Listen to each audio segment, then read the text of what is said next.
Qu'est-ce que c'est ce dessin? Comment tu lis là-dedans? Ah bah Joanne, tu tombes bien, je voulais avoir ton avis sur quelque chose. En tant que psychologue, dis-moi ce que tu vois dans ce dessin. Ah, tout de suite les clichés. Tu sais, c'est assez réducteur. Au risque de te décevoir, je n'interprète pas les tâches de peinture. Regarde-toi, tu es bien diplômé en art. Bah oui, mais alors? J'aimerais bien que tu nous fasses une copie de la chapelle Sixtine. Ok, non mais n'abuse pas non plus, hein. Non mais j'abuse pas. Bon, tu sais quoi, prends une feuille, je vais solliciter tes talents d'illustratrice pour t'expliquer ce qu'est la psycho. Le problème, c'est un manque de connaissance de ce qu'est la psychologie. Et on le voit bien à la fac de psycho, beaucoup d'étudiants s'inscrivent sans vraiment savoir pourquoi. Ils s'imaginent des choses et du coup, quand ils arrivent en cours, ils lâchent très vite la fac. Beaucoup d'autres ne viennent pas en psycho parce qu'ils ne savent pas vraiment tout ce qu'on peut y étudier. En plus, la famille et les amis peuvent parfois leur dire que c'est une voie de garage et qu'il n'y a pas de travail. Ce qui est plutôt faux. Du coup, on perd des personnes motivées. Et j'ai envie que tout ça change, que les gens voient la psycho telle qu'elle est et qu'ils sachent à quoi s'attendre pour ne pas être déçus. Ok, bon, j'ai compris. Fais-en-moi une brève présentation et je vais t'aider à mettre tes mots en images. Ok, juste avant de commencer, si je te dis psychologie, à quoi ça te fait penser? Je dirais un mélange entre la psychanalyse et la philo. Bah Freud, je me trompe? Un peu, mais attends, tu vas comprendre. La psychologie est avant tout une science. On agit dans une démarche de recherche, d'observation et d'analyse rigoureuse des comportements humains en fonction de situations physiques et sociales dans lesquelles ils se trouvent. Tu saisis? Oui, mais je t'avoue que ça reste encore un peu abstrait pour le moment. Attends, je vais t'expliquer ça plus concrètement. Tout d'abord, il n'existe pas une psychologie mais plusieurs psychologies. On peut compter 5 principales branches. Ah bon? Pourtant, j'ai toujours cru qu'il existait qu'un seul domaine en psycho. Tu sais, celui où t'es dans un cabinet, avec un patient qui est allongé sur un divan, et t'as le psychologue qui lui dit continuez. Oui, je vois, elle ne se résume pas à ça.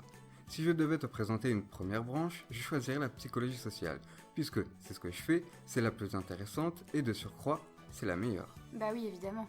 En psychologie sociale, on va étudier la façon dont un individu vit au cœur d'une société, comment il va évoluer parmi les nombreuses influences qui l'entourent. Par exemple, on peut étudier comment les croyances des gens influencent leur perception du monde, on peut aussi étudier les stéréotypes, les préjugés, le jugement, le racisme ou encore les techniques de communication et de persuasion.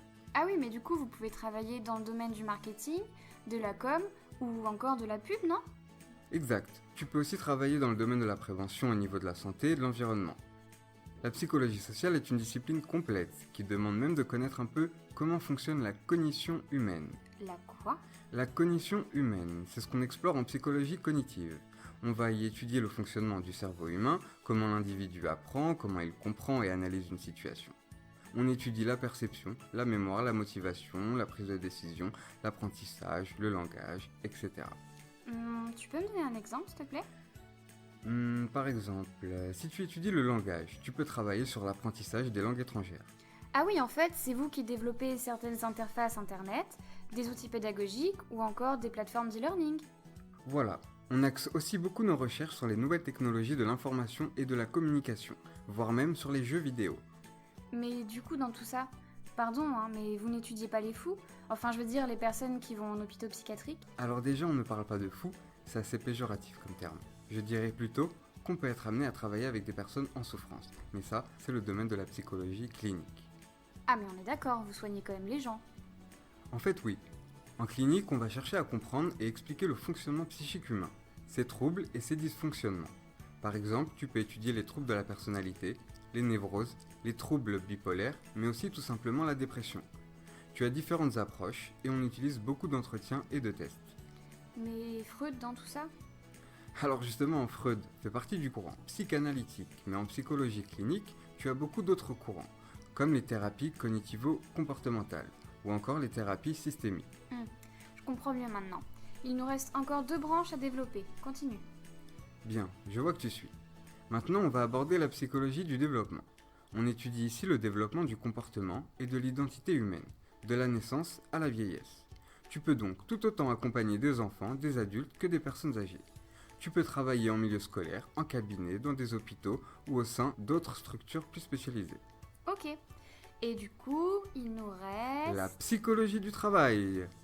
On étudie les rapports entre l'individu et son milieu professionnel.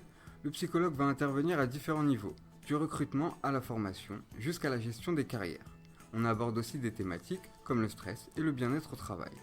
Tu peux également travailler dans le domaine de l'orientation, du conseil en entreprise et de l'ergonomie. Ah oui, effectivement, il y a du boulot. Mais vous apprenez quoi en cours du coup? Alors, il y a beaucoup plus de matières qu'on ne le pense, surtout durant les 3 premières années.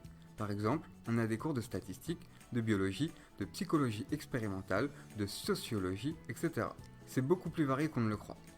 De plus, au fil des ans, on se rend compte de l'importance de la place que prend la recherche dans les différentes branches de la psychologie. Elle est le moteur de cette discipline, et c'est pourquoi il est possible de se spécialiser dans un domaine pour faire de la recherche son métier. Et ne va pas t'imaginer des psychologues en blouse blanche avec des lunettes ou autres. Ce sont des personnes comme toi et moi qui vivent dans l'air du temps. Parfois même un peu en avance. Bien, mais je crois qu'on a fait le tour, non? Oui, je pense que c'est assez complet. Ah oui, un dernier quelque chose. Si tu avais des conseils à donner aux futurs étudiants, quels seraient-ils? Si j'avais juste quelques conseils à donner aux futurs étudiants, ce serait de bien se renseigner sur la discipline et les domaines qui leur font envie. À la fac, il faut aussi apprendre à s'organiser et travailler en autonomie et à gérer son temps. Tu travailles moins pour les notes et plus par passion.